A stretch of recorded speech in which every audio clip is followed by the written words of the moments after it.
एक झोपड़ी में एक औरत मर रही है। उसके पेट में 9 महीने से पल रहा बच्चा उसकी जान ले रहा है, लेकिन उसके पति और ससुर को फिक्र नहीं, न उसकी मौत की न बच्चे की। उन्हें फिक्र है सिर्फ एक कफन की, और बाद में उसी कफन के पैसों से शराब की एक बोतल की। अगर आप मेरे चैनल पे नए हैं तो चैनल को पहले सब्सक्राइब कर लीजिए। कफन। मुंशी प्रेमचंद की यह कहानी 1936 में लिखी गई थी और यह हिंदी साहित्य की सबसे शक्तिशाली लघु कथाओं में से एक है। लेखक परिचय। जन्म। मुंशी प्रेमचंद का जन्म 31 जुलाई 1880 लम्ही, वाराणसी, उत्तर प्रदेश में हुआ था। मूल नाम धनपत राय श्रीवास्तव, उपनाम नवाब राय प्रेमचंद। मृत्यु 8 अक्टूबर 1936। भाषा हिंदी और उर्दू। मुंशी प्रेमचंद हिंदी के महान कथाकार, उपन्यासकार, निबंधकार और समाज सुधारक थे। उन्हें हिंदी उर्दू साहित्य का शिखर पुरुष कहा जाता है। प्रेमचंद की प्रमुख रचनाएं गोदान, गमन, कर्मभूमि, रंगभूमि, निर्मला, सेवा सदन, ईदगाह, कहानी संग्रह, कफन आदि।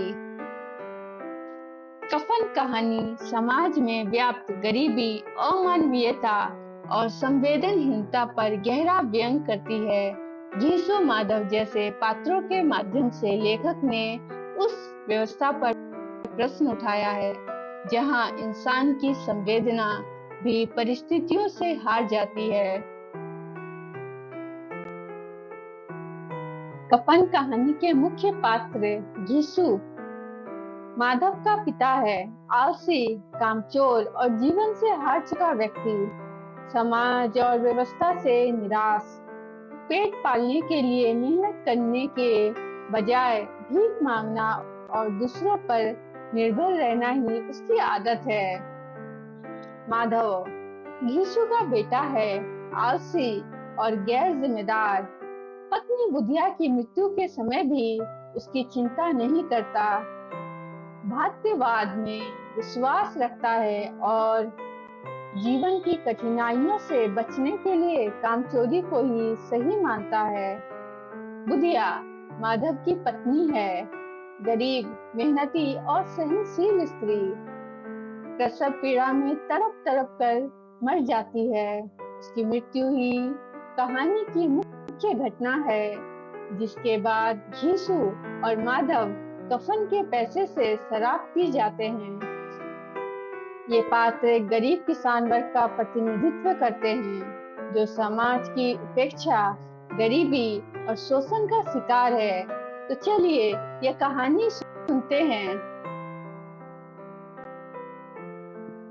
झोपड़े के द्वार पर बाप और बेटा दोनों एक बुझे हुए अलाव के सामने चुपचाप बैठे हुए थे, और अंदर बेटे की जवान बीवी बुधिया प्रसव वेदना में पछाड़ खा रही थी, मतलब माँ बनने वाली थी।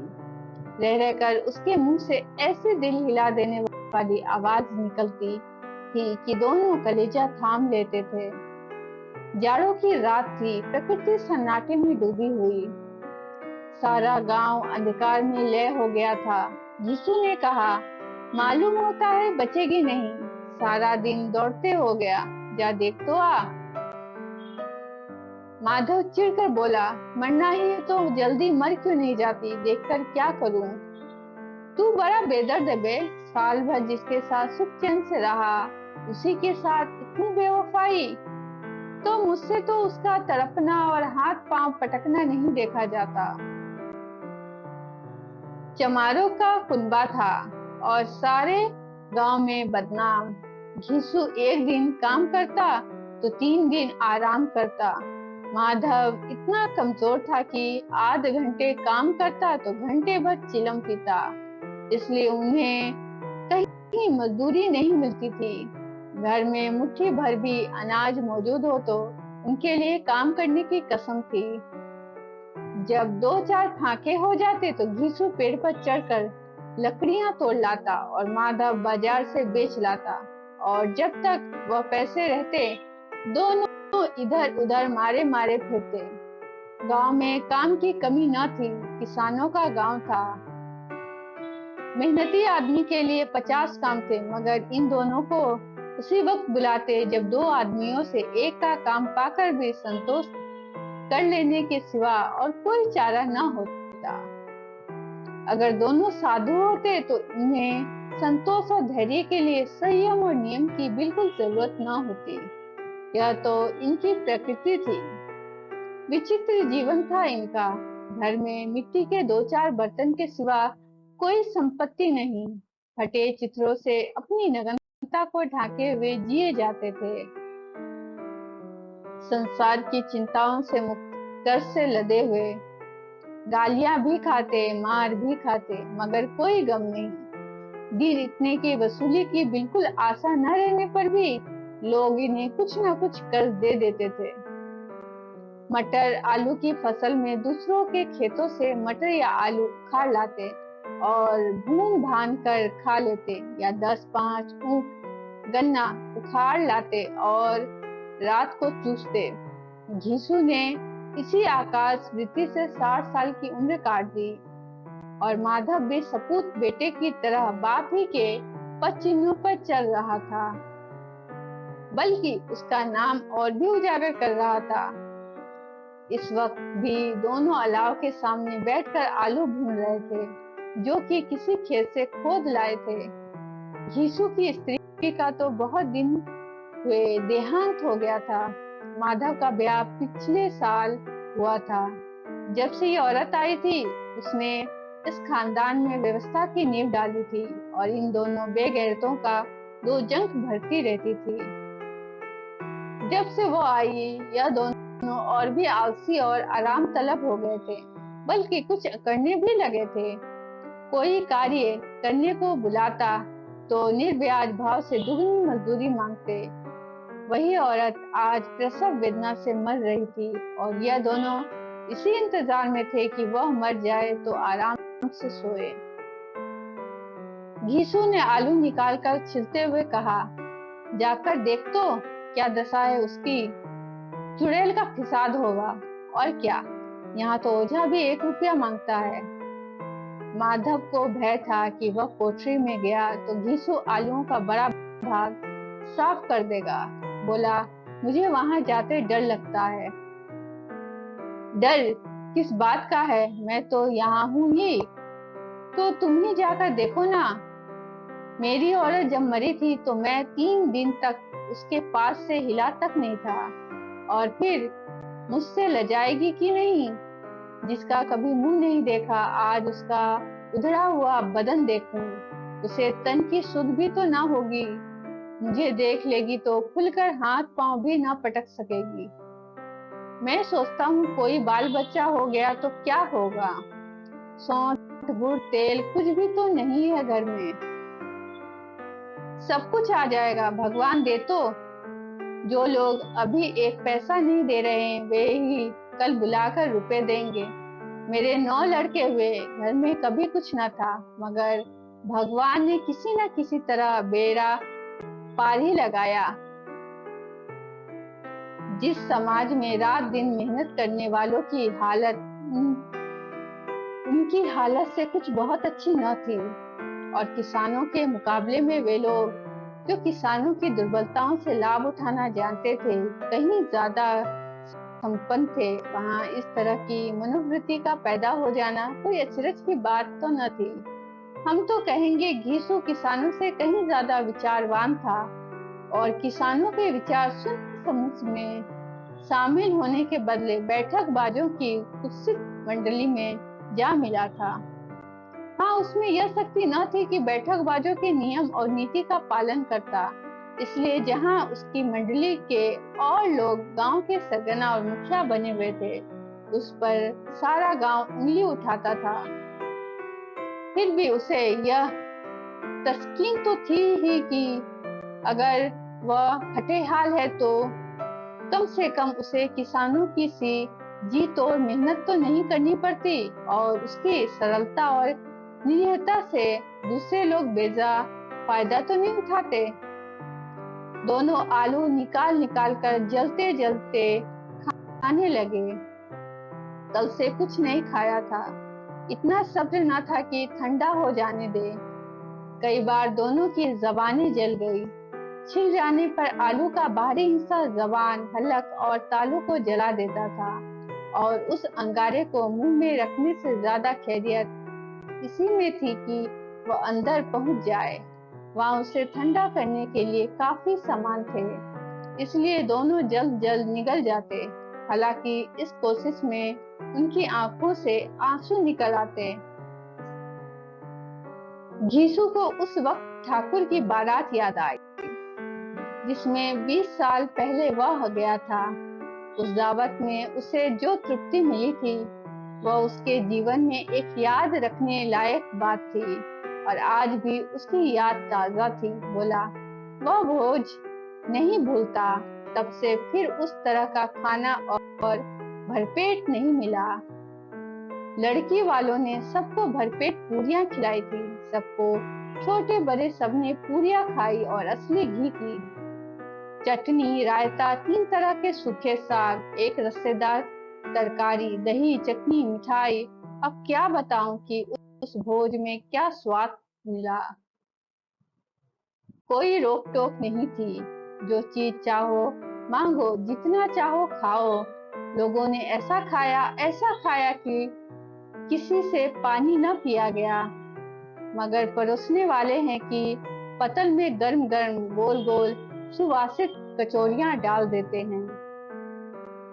मना करते हैं कि नहीं चाहिए, पतल पर हाथ रोके हुए हैं, मगर वह है कि दिए जाते हैं। और जब सबने मुंह धो लिया तो पान इलायची भी मिली, मगर मुझे पान लेने की कहाँ सुधती।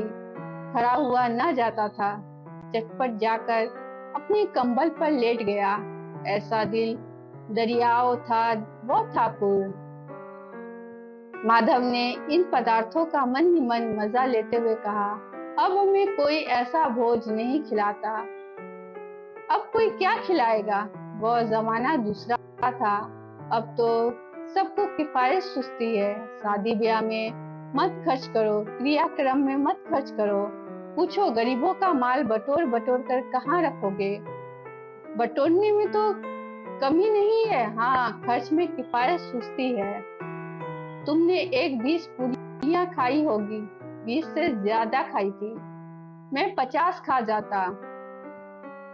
50 से कम मैंने ना खाई होगी। अच्छा पक्का था, तू तो मेरा आधा भी नहीं है।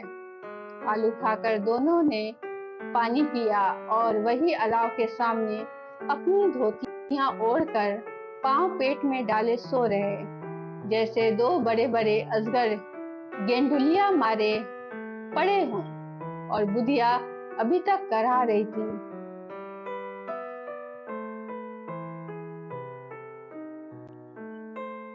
सवेरे माधव ने कोठरी में जाकर देखा तो उसकी स्त्री ठंडी हो गई थी। उसके मुंह पर मक्खियां भिनक रही थी।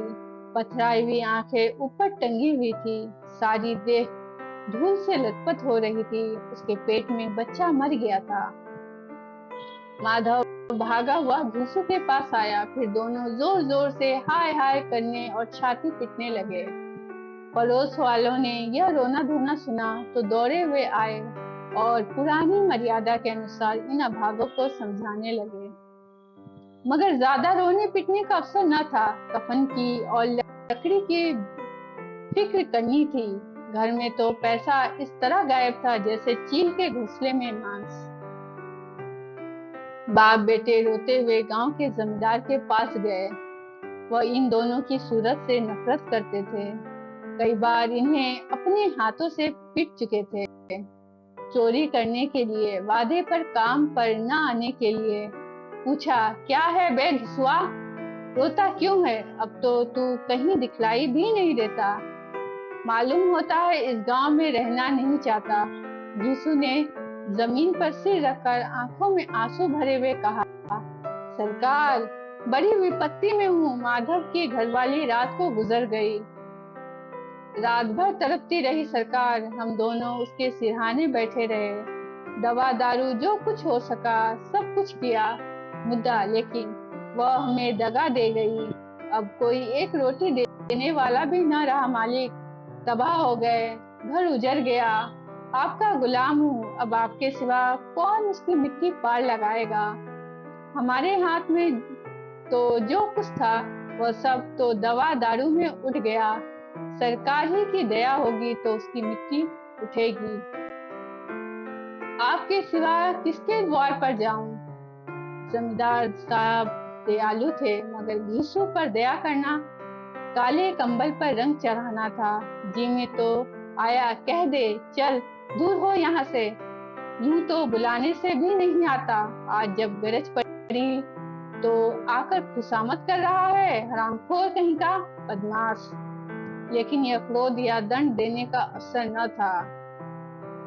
जी में कुटते हुए 2 रुपए निकाल कर फेंक दिए, मगर सांत्वना का एक शब्द भी मुंह से न निकला। उसकी तरफ ताका तक नहीं, जैसे सिर का बोझ उतारा हो।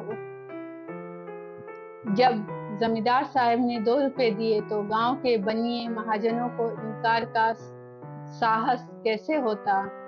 घीसू जमींदार के नाम का ढिंडोरा भी पीटना खूब जानता था। किसी ने 2 आने दिए, किसी ने 4 आने। 1 घंटे में घीसू के पास 5 रुपए की अच्छी रकम जमा हो गई। कहीं से अनाज मिल गया, कहीं से लकड़ी, और दोपहर को घीसू और माधव बाजार से कफन लाने चले। इधर लोग बांस वांस काटने लगे। गांव की नर्म दिल स्त्रियां आकर लाश देखती थी और उसकी बेकसी पर 2 बूंद आंसू गिराकर चली जाती थी।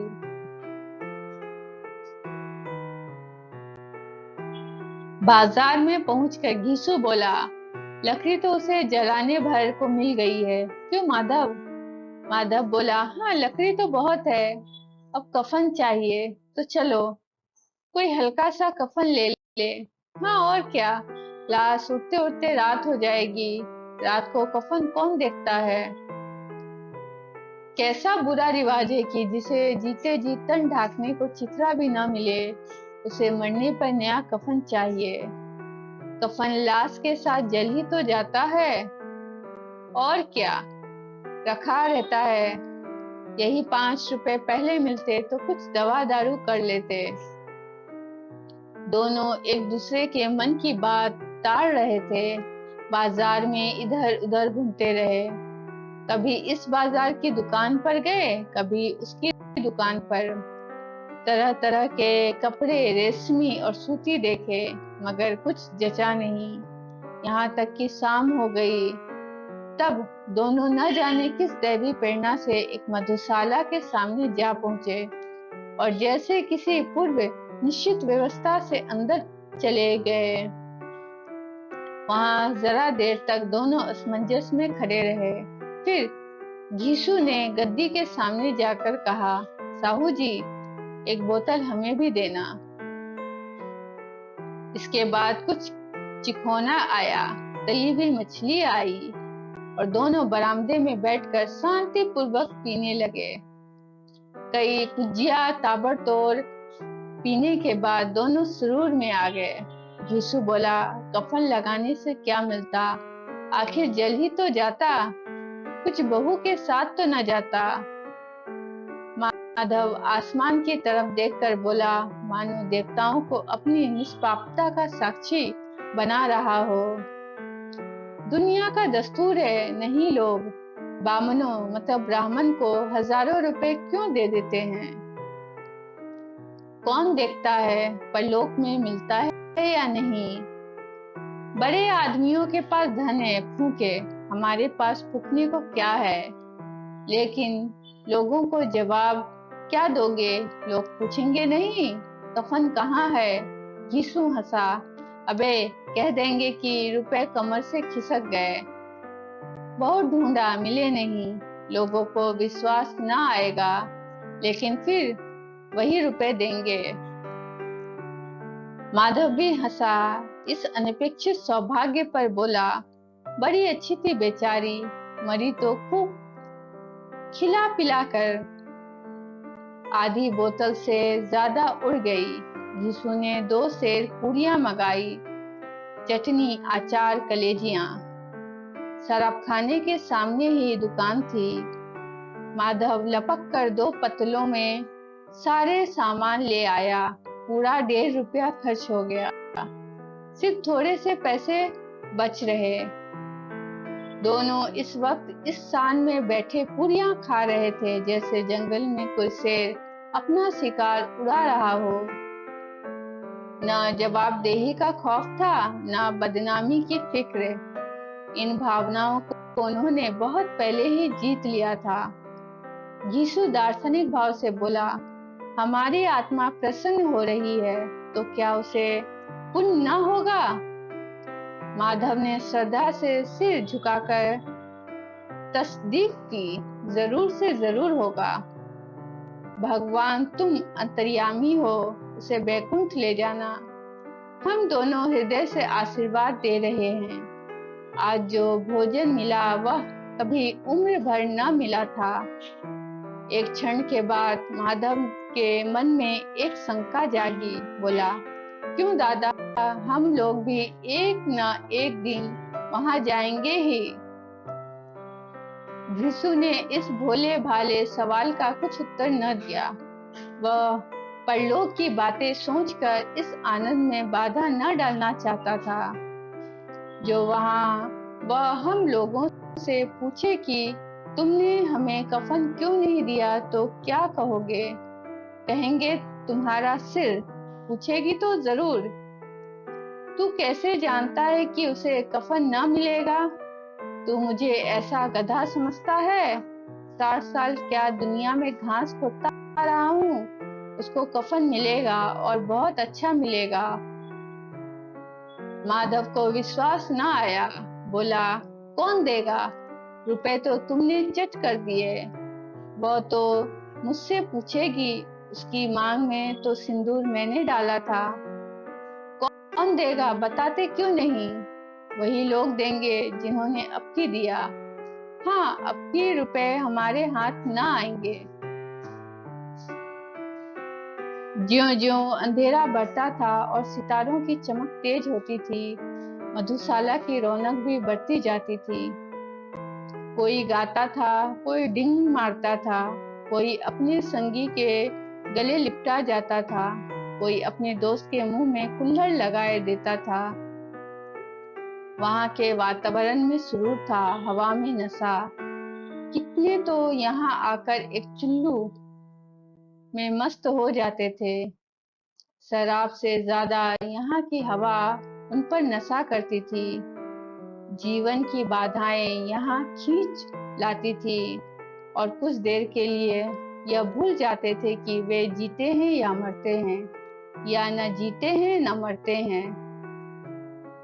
और यह दोनों बाप बेटे अब भी मजे ले लेकर चुस्कियां ले रहे थे। सबकी निगाहें इनकी ओर जमी हुई थी। दोनों कितने भाग्य के बली हैं। पूरी बोतल बीच में है। भरपेट खाकर माधव ने बची हुई पूरियों का पतल उठाकर एक भिखारी को दे दिया, जो खड़ा इनकी ओर भूखी आंखों से देख रहा था और देने के गौरव, आनंद और उल्लास का अपने जीवन में पहली बार अनुभव किया। यीशु ने कहा, ले जा, खूब खा और आशीर्वाद दे।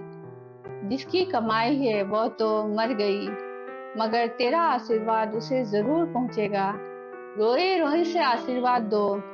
बड़ी गाड़ी कमाई के पैसे हैं।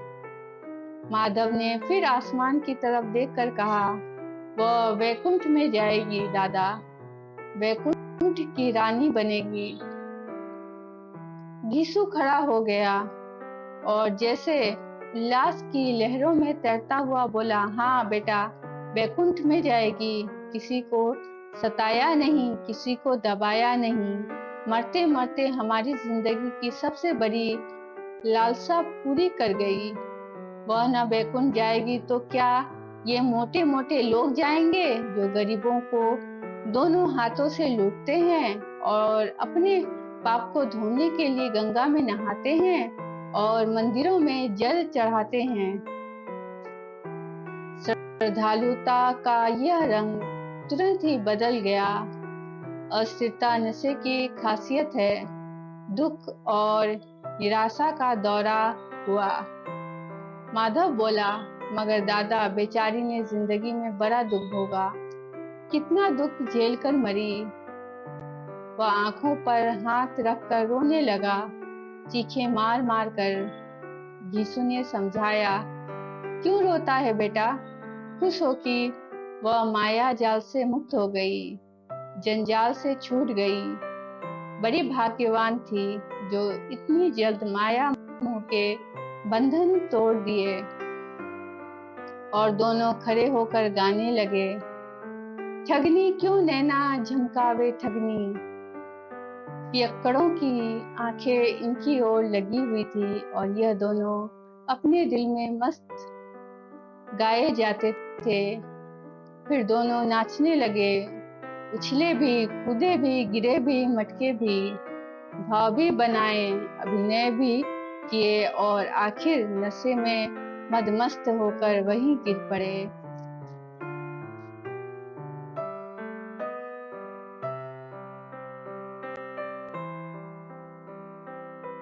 कपन कहानी का मूल विषय भयंकर गरीबी और उसके द्वारा मानवीय संवेदनाओं का पूर्ण विनाश है। प्रेमचंद ने इस कहानी में दिखाया है कि कैसे अत्यंत दरिद्रता इंसान को एक जानवर बना देती है, जहां रिश्ते, कर्तव्य और मानवीय मूल्य सब कुछ नष्ट हो जाता है। मुख्य विषय गरीबी का अमानवीयकरण यह कहानी का केंद्रीय विषय है। यीशु और माधव इतने गरीब हैं कि उनमें मानवीय संवेदना समाप्त हो चुकी है। बहू की कराहें उन्हें नहीं चुभती, बच्चे की मौत उन्हें दुखी नहीं करती। गरीबी ने उन्हें भावात्मक रूप से मृत बना दिया है। स्त्री शोषण और दलित दुर्दशा बुद्धिया कहानी में एक वस्तु बनकर रह जाती है। उसकी जान की कोई कीमत नहीं। यह उस समाज की पोल खोलता है जहां गरीब औरत का जीवन और मृत्यु दोनों तुच्छ है। प्रसव पीड़ा में मरती औरत और उसके अजन्मे बच्चे की मौत यह दोहरा शोषण है। मृत्यु का व्यापारीकरण कफन एक प्रतीक है। मृत्यु भी इस कहानी में एक व्यवहार बनकर रह जाती है। लोग मरे हुए को कफन देने के लिए पैसे देते हैं, लेकिन जीते हुए को खाने के लिए नहीं। मौत भी एक लेन देन बन जाती है। पीढ़ीगत गरीबी और निराशा यीशु और माधव में कोई अंतर नहीं। पिता जैसा था, बेटा वैसा ही है।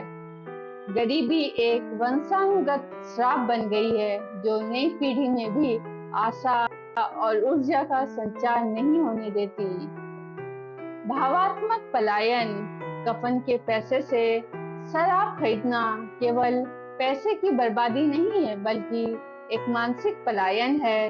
वे अपनी दर्दनाक हकीकत से भागने के लिए नशे का सहारा लेते हैं। यह गरीबी के शिकार लोगों की असहायता का प्रतीक है। सामाजिक न्याय की विफलता कहानी में न तो कोई सरकार है, न कोई संस्था, न कोई पड़ोसी जो मदद करे। समाज पूरी तरह उदासीन है। यह दिखाता है कि गरीब के लिए कोई सुरक्षा जाल नहीं है। संक्षेप में कहे तो कफन का मूल विषय यह है कि जब गरीबी अपनी चरम सीमा पर पहुंच जाती है तो इंसान एक जानवर बन जाता है, जिसके लिए अपने ही खून का कोई मतलब नहीं रह जाता। मृत्यु भी एक बोझ बन जाती है और जीवन भी। प्रेमचंद ने इस कहानी के माध्यम से सामाजिक यथार्थवाद की प्रकाष्ठा स्थापित की है। निष्कर्ष, कफन का पैसा शराब में बदलना। पिता पुत्र उन पैसों से शराब की दुकान पर जाते हैं। रात भर वे नशे में धुत होकर गाते हैं, नाचते हैं और अपनी मृत बहू पत्नी को भूल जाते हैं। सुबह होने पर उन्हें याद आता है कि उनके पास न तो कफन है, न चिता के लिए लकड़ी।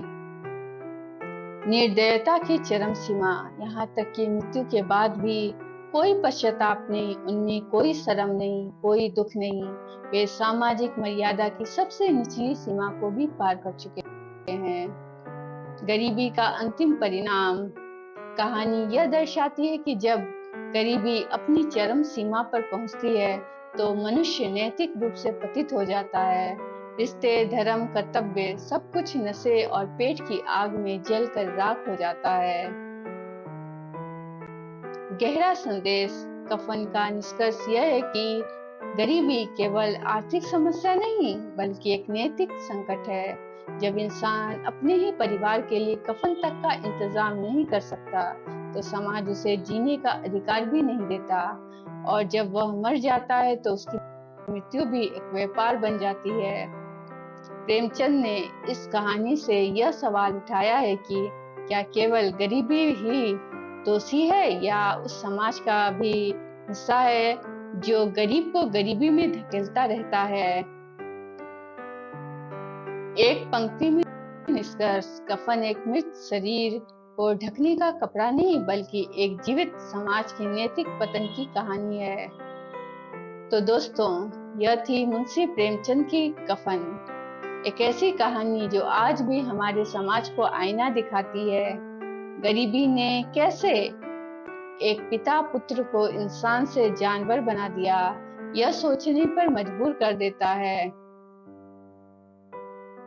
अब मैं आपसे सवाल पूछना चाहती हूँ, क्या सिर्फ गरीबी जिम्मेदार थी घीसू और माधव की इस हालत के लिए, या समाज का उदासीन रवैया भी उतना ही दोषी है? कमेंट में जरूर बताइए। क्या आज के समय में भी बुधिया जैसी कहानियां हमारे आसपास हो रही है? आपकी राय कमेंट बॉक्स में शेयर कीजिए। प्रेमचंद की कौन सी कहानी आपको कफन से भी ज्यादा हिलाकर रख देती है? नीचे लिखिए, मैं पढ़ना चाहूंगी। अगर यह वीडियो आपको सोचने पर मजबूर कर गया तो इसे लाइक और शेयर जरूर करिए। ऐसे ही क्लासिक कहानियों का गहरा विश्लेषण और साहित्य की बातचीत के लिए चैनल को सब्सक्राइब कर लीजिए और बेल आइकन दबा दीजिए ताकि कोई भी वीडियो मिस ना हो।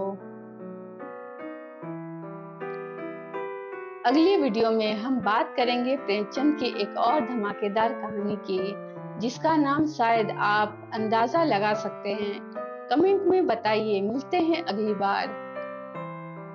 तब तक पढ़ते रहिए, सोचते रहिए। धन्यवाद।